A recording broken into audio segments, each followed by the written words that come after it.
Bandung, kota kembang yang penuh pesona, ternyata menyimpan satu landmark yang bikin merinding, Rumah Gurita.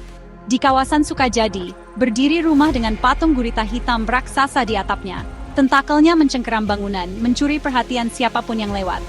Bukan hotel, bukan kafe, tapi rumah penuh misteri yang jadi buah bibir warga dan wisatawan. Banyak yang bertanya-tanya, kenapa ada gurita di atap? Apa fungsinya? Dari sinilah semua rumor bermula. Ada yang bilang tempat pemujaan, ada yang percaya markas sekte sesat, cerita-cerita seram pun bermunculan. Rumah Gurita pun jadi salah satu tempat paling angker di Bandung. Reputasinya dibangun dari cerita yang diwariskan turun-temurun. Tapi, benarkah semua itu? Atau hanya imajinasi yang liar? Di video ini kita akan mengupas sejarah, pemilik, dan fakta di balik Rumah Gurita. Siap-siap, karena perjalanan kita akan membawa kamu ke sisi gelap dan penuh teka-teki dari ikon paling misterius di Bandung. Pegang erat, karena kisahnya jauh lebih seru dari yang kamu bayangkan. Mari kita telusuri sejarah aslinya. Rumah Gurita dibangun tahun 1980-an, bukan peninggalan Belanda seperti yang banyak orang kira. Pemiliknya, Frans Halimawan, adalah pengusaha dan kolektor seni dengan selera unik. Dari awal, rumah ini memang didesain sebagai galeri seni pribadi sekaligus tempat tinggal. Ide patung gurita raksasa di atap murni ekspresi artistik, bukan simbol ritual atau sekte. Lokasinya di kawasan elit, dengan pagar tinggi dan desain tertutup, justru memicu imajinasi masyarakat.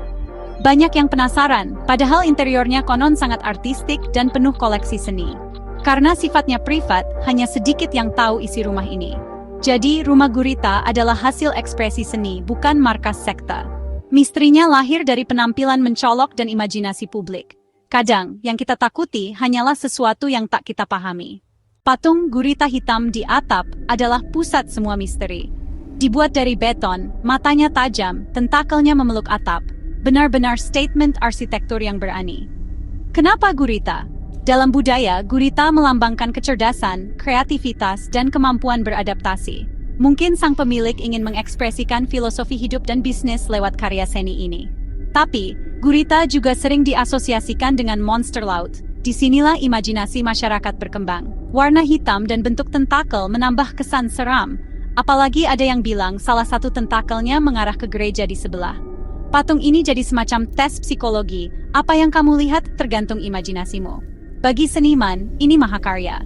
Bagi yang percaya cerita horor, ini simbol kegelapan. Satu hal pasti, Rumah Gurita selalu memancing rasa ingin tahu siapapun yang melihatnya. Dan itulah kekuatan utamanya. Tak lengkap tanpa membahas legenda mistisnya. Cerita paling populer, rumah ini markas sekte sesat. Nomor rumahnya 666, dan patung gurita simbol iblis. Rumor makin liar karena rumahnya tertutup dan jarang terlihat aktivitas. Ada yang bilang sering terdengar suara aneh di malam Jumat Kliwon, dari tangisan sampai musik ritual. Penampakan, banyak yang mengaku melihat bayangan hitam atau mata gurita menyala merah. Ada juga mitos terowongan rahasia ke gereja di sebelah, semua tanpa bukti nyata.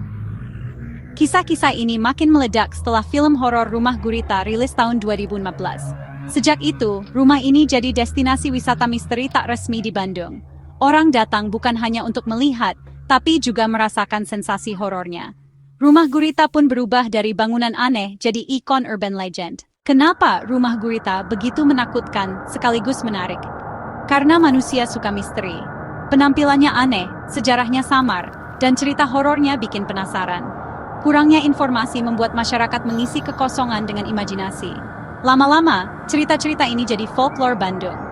Rumah Gurita kini bukan sekadar tempat tinggal, tapi bagian dari identitas kota. Ia adalah landmark sisi gelap Bandung, simbol ketakutan sekaligus rasa ingin tahu.